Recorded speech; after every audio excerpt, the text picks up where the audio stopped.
ప్రభువు అయిన యేసుక్రీస్తు నామమున మరలా ఈ నిన్నటి వరకు కార్యక్రమంలో కలుసుకోవడం ఎంతో సంతోషం. ఈరోజు అంత్యకాలంలో జరగవలసిన అతి ముఖ్యమైన 2 ప్రవచన వాక్యములు మన కంటికి ముందుగా ప్రపంచ రాజకీయాలు జరుగుతుంది. దాని గురించి చూడబోతున్నాం. రండి కార్యక్రమంలోనికి వెళ్దాం. మొట్టమొదటిగా ఇస్రాయేల్ పాలెస్టీనియన్ కాన్ఫ్లిక్ట్ మనం చూస్తూ ఉన్నాం కదా. ఈ యుద్ధాల గురించి మధ్యలో ఈ యుద్ధం ఆల్మోస్ట్ ముగిసి ఒక సమాధాన ఒప్పందం వచ్చేలాగుండింది. ఈ కార్యక్రమం శుక్రవారం నమోదు చేస్తూ మీకు అందించేంత వరకు సమాధాన ఒప్పందం స్విట్జర్లాండ్లో జరుగుతుందని తెలియజేశారు. అయితే అక్కడ జరగలేదు. అటు తర్వాత అది ప్రకటన మాత్రమే చేయబడింది, కానీ ఒప్పందం ఉందా అని అంటున్నారు.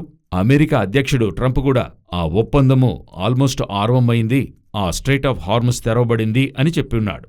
అదే సమయంలో ఇరాన్ వారి అతి ముఖ్యమైన నాయకుడు ఒక యోచించే స్టేట్మెంట్ ఇచ్చాడు. ఏం చెప్పాడంటే, ఈ ఒప్పందాన్ని ట్రంపే ప్రయత్నించి చేస్తున్నాడే గాని ఇందులో మాకు ఒడంబడిక లేనట్టుగా చెప్పాడు. అన్ని విధాలుగా ట్రంప్ ప్రయత్నిస్తున్నాడు అంటే ఏంటర్థం?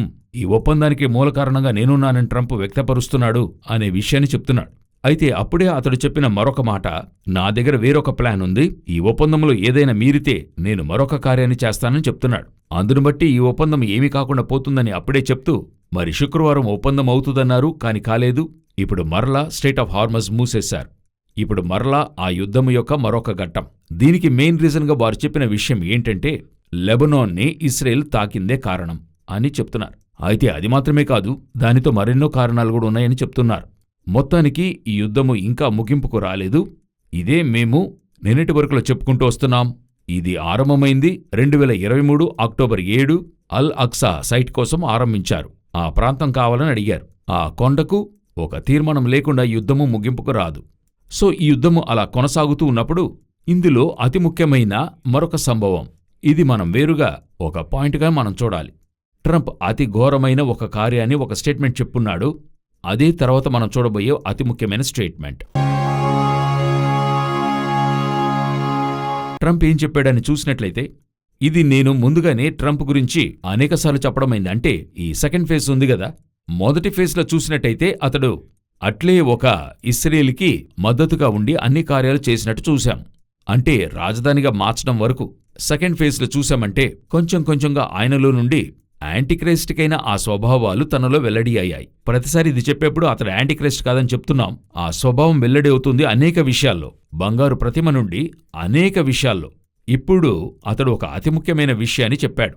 ఏంటంటే, నేను లేకపోతే ఇస్రాయేల్ అనే దేశమే లేదు, ఈ పాటికి దాన్ని దాడి చేసుండేవారు. ఈరోజు ఇస్రాయేల్ ఉందంటే దానికి నేనే కారణం. ఇది పూర్తిగా డంబపు మాటలు పలికే నోరు. ప్రకటన 13వ అధ్యాయం 5వ వచనంలో ఉంది. దానియేలు పుస్తకము 7వ అధ్యాయాన్ని చదివినట్లయితే యాంటీక్రైస్టికైన స్వభావంలో ఒకటి డంబపు మాటలు పలకడం. ఇతడు పూర్తిగా ఏం చెప్తున్నాడంటే, నేను లేకపోతే ఇస్రాయేల్ లేదు, నేను ఉండటం వల్ల ఇంకా ఇస్రాయేల్ అక్కడ ఉంది అని తను చెప్తున్నాడు. ఇది యాంటీక్రైస్ట్ చేయబోయే ఒక అతి ముఖ్యమైన విషయం. ఏం చేయబోతాడు అని అడిగితే, రానున్న రాజ్యములో ఈ ఇస్రాయేల్లో దేవాలయం కట్టబడటానికి సహాయపడతాడని చూస్తున్నాం. ఆ దేవాలయాన్ని కట్టి తన యొక్క ప్రతిమను అక్కడ నిలబెట్టాలనే విషయాన్ని చెప్తాడు. ఇది మనకి ఆ ప్రకటన 13వ అధ్యాయంలోనూ ఉంటుంది, దానియేలు 11వ అధ్యాయంలోనూ ఉంటుంది. సో ఆ ప్రతిమను ఉంచాలి, లోకమే అతని దేవునిగా చూస్తుంది. అప్పుడు ఇతడు తన ప్రతిమను ఉంచాలంటాడు. ఆ దేవాలయంలో వారు పెట్టారు. అప్పుడే గొప్ప శ్రమ ఇస్రాయేలుకి ఆరంభమవుతుందని మనం చూస్తాం. ఎలా మద్దతుగా ఉన్నవాడు అట్లే ఆపోజిట్గా ప్రతికూలంగా మారతాడని బైబిల్ చెప్తుంది. ఆ ఒక్క స్వభావం ఇప్పుడు ట్రంపులో బయలుపడుతుంది. ఈ కార్యాలన్నీ చూస్తూ ఉన్నప్పుడు తాను ఇస్రాయేల్కి విరోధముగా అనేక స్టేట్మెంట్లను తెలియజేస్తూ ఉన్నాడు. ఇప్పుడు ఇస్రాయేల్ అంటే, ఈ విషయంలో నేను గనుక లేకపోయుంటే బెంజమిన్ నెతన్యాహు బీబీ అంటాడు, బెంజమిన్ నెతన్యాహును ఈ పాటికి లోన పెట్టుండేవారు అని చెప్తున్నాడు. సో ట్రంప్ యొక్క ఈ స్టేట్మెంట్ సరేనా? ఇస్రాయేలుకి ట్రంప్ లేకపోతే అవ్వదా? అనేక మంది ఇస్రాయేలుకి అమెరికానే మద్దతు, అమెరికా అనేది ఒకటి లేకపోతే ఇస్రాయేల్ అనేది లేదు అని చెప్తున్నారు. 1948 ముందు వరకును అమెరికా అనే దేశము ప్రఖ్యాతిలో లేదు, అంటే అగ్రరాజ్యంగా లేదు. ఇప్పుడు 1918లో బాల్ఫోర్ డిక్లరేషన్ అవుతున్నప్పుడు అమెరికా లోనలేదు. ఆ డిక్లరేషన్ను సైన్ చేసింది ఇంగ్లాండ్. సరే, దానికి ముందర మీరు చూడండి, బైబిల్ అంతటా చూడండి. నేను చెప్పేది, ఇస్రాయేల్ అనే దేశము ఏర్పడినప్పటి నుండి, అంటే బయలుదేరి యెహోషువ నాయకత్వంలో వచ్చినప్పటి నుండి వారికి ఆధారముగా నేను కాకుండా వారు లేరు అని చెప్పడానికి ఎవరిని దేవుడు అనుమతించడు. మీరు చూస్తూ ఉన్నారంటే గిదియోను నుండి మీరు చూడండి, ఎవరినైనా చూడండి, నేనే వారికి సహాయపడ్డా, నేనే వారితో నుంచున్నా, వారు ఒంటరిగా నుంచోలేదు, వారికి మరి ఎవరు కూడా సహాయపడలేరు అనేటువంటిది దేవుడు నమోదు చేస్తూ వస్తాడు. నేనే దేవుడను, నేనే నీతో కూడా ఉన్నాను. ఇది అట్లే జరుగుతూ వస్తుంది. అటు తర్వాత మీరు చూసినట్లయితే, ఇప్పుడు మన కాలంలో చూసినట్లయితే 1918 వారు వచ్చిన తర్వాత, బాల్ఫోర్ డిక్లరేషన్ తర్వాత, కొంచెంగా ఇస్రాయేల్ ఏర్పడిన తర్వాత 1948లో ఐక్య సమితిలో తీర్మానం చేయబడినప్పుడు అన్ని దేశాలు తీర్మానించాయి, మద్దతు తెలిపారు, ఇస్రాయేల్ ఏర్పడింది. ఆ 1948లో మే 15న ఒక యుద్ధం, దాదాపు 7 దేశాలు ఇస్రాయేల్కి అగెన్స్ట్గా.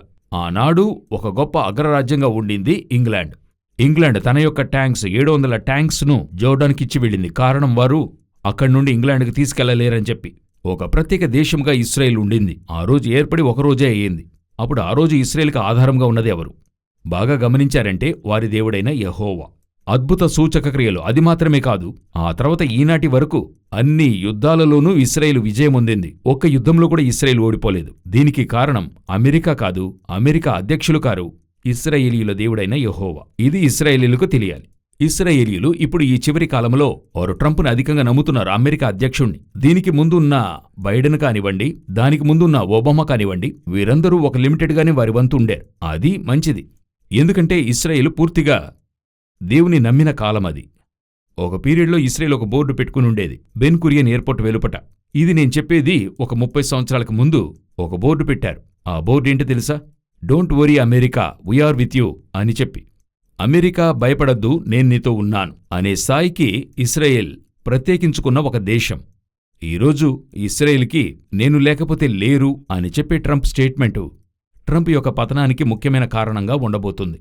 సో ఇస్రాయేల్కి మద్దతుగా ఇది ఎందుకు ఈ విధంగా వెళ్తుంది అని చూస్తే, దీనికి మరో కోణముగా లేక మరో కార్యముగా ఇస్రాయేల్ ప్రధాని చెప్పున్నాడు, బెంజమిన్ నెతన్యాహు చెప్పాడు, ఇది మాకైనటువంటి దేశం, మేము ఇది చేస్తూ ఉన్నాం, మాకు ఏం చేయాలో మాకు తెలుసు, మా దేశాన్ని కాపాడుకోవడానికి మేమేం చేయాలి, ఎవరిని తాకాలి, ఎవరిని తాకకూడదని మీరు మాకు చెప్పకూడదు, ట్రంప్ అని చెప్పకుండా పరోక్షంగా ఆయన చెప్పున్నాడు.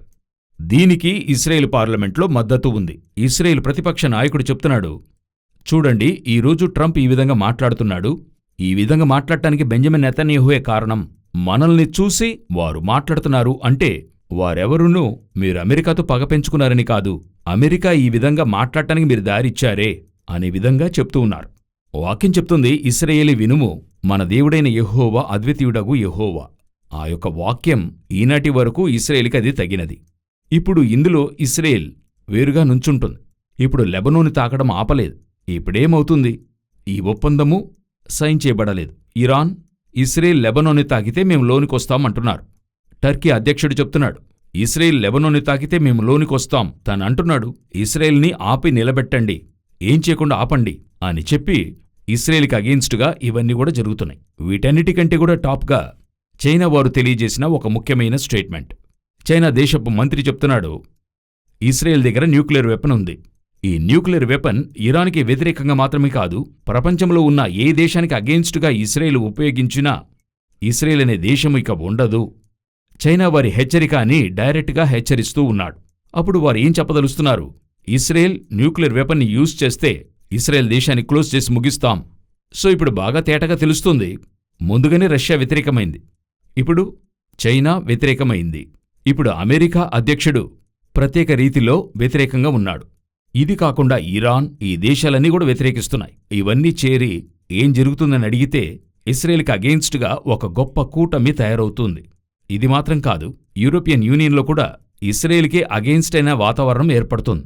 ఇదే ఇస్రాయేల్ దేవుని వైపుగా తిరిగేటువంటి ఒక కాలం. వారు దేవుని వైపుగా చూడబోతున్నారు. ఈ యుద్ధం మీరు చూచున్నట్లుగా ఒక గొప్ప యుద్ధం ఇస్రాయేల్కి అగెయిన్స్టుగా రష్యా, చైనా, ఇరాన్, టర్కీ వంటి దేశాలన్నీ కలిసి రాబోతున్నాయి. ఈ యుద్ధం మన కంటికి ముందరగా జరగబోతుంది. దానికి ముందు జరగబోయే ఆ ఇస్రాయేల్ని ఒంటరిగా వదిలేటువంటి ఆ వాతావరణం ఏర్పడుతుంది. అయితే యుద్ధమన్నప్పుడు ఇస్రాయేల్కి మద్దతుగా దేశాలొస్తాయి, అది వేరే. ఎందుకంటే ఎహెచ్కేల్ 38:13లో ఇస్రాయేల్కి మద్దతిచ్చే దేశాలున్నాయి, అవి వస్తాయి. అయితే ఇప్పుడు మీరు బాగా గమనించినట్లయితే ఇస్రాయేల్కి విరోధముగా ఒక గొప్ప కూటమి ఏర్పడుతుంది. ఇది యాంటీ ఇస్రాయేల్ మూవ్మెంట్ అని చెప్పొచ్చు. అంటే ఇస్రాయేల్కి వ్యతిరేకమైన కూటం. ఇదెందుకు ఇలా ఏర్పడుతుంది? దీని వెనుక ఏం జరగబోతుంది? అదే మనం తర్వాత చూడబోతున్నాం. ఇప్పుడు మీరు బాగా గమనించినట్లయితే ఇస్రాయేల్కి అగెయిన్స్ట్గా ఇటువంటి వాతావరణం ఏర్పడుతున్నప్పుడు యూరోపియన్ యూనియన్లో ఒక గొప్ప సెపరేషన్ ఏర్పడుతుంది, డివిజన్ అవుతుంది. ఏం డివైడ్ అవుతుందని అడిగితే యూరోపియన్ యూనియన్లో అతి ముఖ్యమైన 2-3 కారణాలు. ఒకటి, యుక్రెయిన్కి మద్దతు. యుక్రెయిన్ని చేర్చుకోవాలని కొన్ని దేశాలు చెప్తున్నాయి, కొన్ని దేశాలు చేర్చుకోకూడదు అని చెప్తున్నాయి. ఇందులో ఒక విభజన ఉంది. ఇరాన్కైనా శాంక్షన్స్ అంటే ఇరాన్కి కావాల్సిన సహాయం చేయాలని కొన్ని దేశాలు యూరోపియన్ యూనియన్లో చెప్తున్నాయి, కొన్ని దేశాలు అలా కూడదు అని చెప్తున్నాయి. అది మాత్రమే కాకుండా ఇస్రాయేలుకైనా ఆ యొక్క మద్దతు విషయంలో కొన్ని దేశాలు మద్దతుగాను కొన్ని దేశాలు వ్యతిరేకంగా ఉన్నాయి. ఇదే విధంగా రష్యా విషయంలోనూ రష్యాకి మద్దతు విషయంలో యూరోపియన్ యూనియన్లో కొన్ని దేశాలు మద్దతుగాను కొన్ని వ్యతిరేకంగా ఉన్నాయి. ఇది 2 వైపులుగా వెళుతూ ఉంది. ఒకటి, ఈ 3వ ప్రపంచ యుద్ధం బగ్గుమంటున్నప్పుడు కొన్ని దేశాలు రష్యాతో వెళ్లొచ్చు, యూరోపియన్ యూనియన్ నుండి కొన్ని దేశాలు యూరోపియన్ యూనియన్తో నిలవచ్చు. అన్నీ ముగిసి ఇదే 10 దేశాల కలయికతో ఇదే యూరోపియన్ యూనియన్ రీఫార్మ్ అవుతుంది. అదే యూరో వస్తుంది, అన్నీ వస్తాయి. కానీ ఇప్పుడు ఏమవుతుందంటే మొత్తము యూరో తన కంట్రోల్లోకి తీసుకెళ్లే స్థాయికి ఒక గొప్ప అగ్రరాజ్యంగా నిలబడుతుంది. ఇది జరుగుతుంది ఫస్ట్. నెంబర్ 2, ఇస్రాయేల్కి వ్యతిరేక్తత. నేను చెప్పాను గదా, ప్రపంచమంతటా ఇస్రాయేల్కైనా యాంటీసెమిటిక్ అని చెప్తారు. అది ఏర్పడుతూ ఉంది. ఇది ఏం చేస్తుంది అని అడిగితే, ఒకవేళ ఈ యుద్ధం ముగిసి ఇవన్నీ వాక్యానుసారమే, కానీ ఎప్పుడు జరుగుతుందో తెలియదు. ఒకవేళ యుద్ధం ముగిసి ఆ యుద్ధానికి మధ్యలో ఇప్పుడో ఎప్పుడో రాకడ వస్తే మిగతా ఒక 7 సంవత్సరాల్లో రెండవ 3.5 సంవత్సరాలు ఇస్రాయేల్కైనా శ్రమ. పూర్తి ప్రపంచము ఇస్రాయేల్కి అగేన్స్ట్గా మారాలి. యాంటీక్రైస్ట్ గవర్నమెంట్తో తూర్పు రాజులందరూ కూడా చేరి ఇస్రాయేల్కి అగేన్స్ట్గా ఒక పెద్ద ఆర్మీ ఏర్పడాలి. ఇప్పుడు దానికైనా ఒక అతి ముఖ్యమైన ఒక వాతావరణం ప్రపంచమంతటా ఏర్పడుతుంది. బాగా గమనిస్తే వరల్డ్ వైడ్ అన్నిటికీ ఇస్రాయేలే కారణం, ఈ ఇస్రాయేలే అన్నిటికీ కారణం అనేటువంటి ఒక స్టేట్మెంట్ ఏర్పడటం మీరు చూస్తారు. మీడియా నుండి, ప్రపంచ నాయకుల నుండి, పెద్ద పెద్ద రాజకీయ నాయకుల నుండి అంతమందినూ ఇస్రాయేల్ని కానర్ చేస్తూ ఉన్నారు. ఇదెందుకు ఇలా ఒకటి తయారవుతూ ఉంది అని మీరు అడిగినట్లయితే, ఇస్రాయేల్కి వ్యతిరేకంగా అతి మోసమైన వ్యవస్థ ఒకటి ఏర్పడాలి. దానికి నాయకత్వంగా యాంటీక్రైస్ట్ రావాలి. మొదట చెప్పిన పాయింట్ని దీంతో చేర్చి చూడండి. ఎందుకు ఇస్రాయేల్కి అగేన్స్ట్గా ప్రపంచమంతటా ఒక ప్రొపగండ చేయబడుతుంది? మరిప్పుడు ఇస్రాయేల్ వారు అమెరికాని నమ్మిందా? ఇదే విధంగా వారు నమ్ముతున్నారు ఒక్కొక్క దేశాన్ని. చివరికి వేరుగా నుంచుంటారు. ఆ సమయంలోనే యేసుక్రీస్తు యొక్క బహిరంగ రాకడ ఉంటుంది. అప్పుడే ఆయన యొక్క ఆ ఒలివల మీద ఆయన వచ్చి నుంచునే కార్యం జరుగుతుంది. ఆర్మగెదోన్ యుద్ధం జరుగుతుంది. దానికి ముందరగానే ఉండాల్సిన ఒక వాతావరణ పరిస్థితే ఇప్పుడు మెల్లగా ఏర్పడుతూ ఉంది. దీనికెంతకాలము పడుతుంది, ఎన్ని రోజులు పడుతుందో తెలీదు, కానీ దానికైనా ఒక హస్తమంత మేఘము తేటగా తెలియని ఆరంభించింది. ఇవి జరుగనారంభించినప్పుడు లూకా 21:28 చెప్తుంది. ఇవి జరుగనారంభించినప్పుడు క్రీస్తు యొక్క మొదటి రాకడ అంటే క్రీస్తుకైన సంఘము ఎత్తబడుట, రహస్య రాకడని చెప్తాం, అదిను సంభవించబోతుంది. ఇవన్నీ మన కంటికి ముందరగా ఎంతో స్పష్టంగా ప్రకటన గ్రంథము కానివ్వండి, మత్తయి సువార్త కానివ్వండి, లూకా రాసిన 21 కానివ్వండి, ప్రభు చెప్పిన అన్ని సూచనలు కంటికి ముందరగా జరుగుతుంది. వీటి నుండి మనం ఏం చేయగలం? ఇవేవి కూడా మార్చిపెట్టలేము. ఇవన్నీ జరుగుతున్నాయి, ఇవన్నీ సూచనలు. వీటి నుండి మనం ఏం చేయగలమంటే ఒకటి వీటిని మనం చూస్తున్నప్పుడు ఆయన గుమ్మమునొద్దకు వచ్చాడని అర్థం. ఆయన చెప్పిన ఇన్ని కార్యాలు వెలుపట జరుగుతున్నాయంటే రాకడనేది ఒకటి జరుగుతుందని అర్థం. సో యేసు అతి త్వరలో రాబోతున్నాడు. ఇక కాలము ఖచ్చితంగా చెల్లదు. మన యొక్క తరము, నాకు తెలీదు ఆయన ఎప్పుడొస్తాడో, ఎందుకంటే బైబిల్లో ఆయన వచ్చే సమయం మనకు తెలీదని ఉంటది. మన తరములో ఆయన రాకడ చూసే ఎన్నో అవకాశాలున్నాయి. ఎందుకంటే పరిస్థితులు అన్నీ యెరూషలేము చుట్టూ దండులు మోహరించే కాలం వచ్చి ఉంది. ప్రభు అతి త్వరలో రాబోతున్నాడు. ఆయన సంధించడానికి సిద్ధపడదాం. రాకడ ఆలస్యమైతే మరొక నిన్నటి వరకు కార్యక్రమంలో కలుసుకుందాం. God bless you.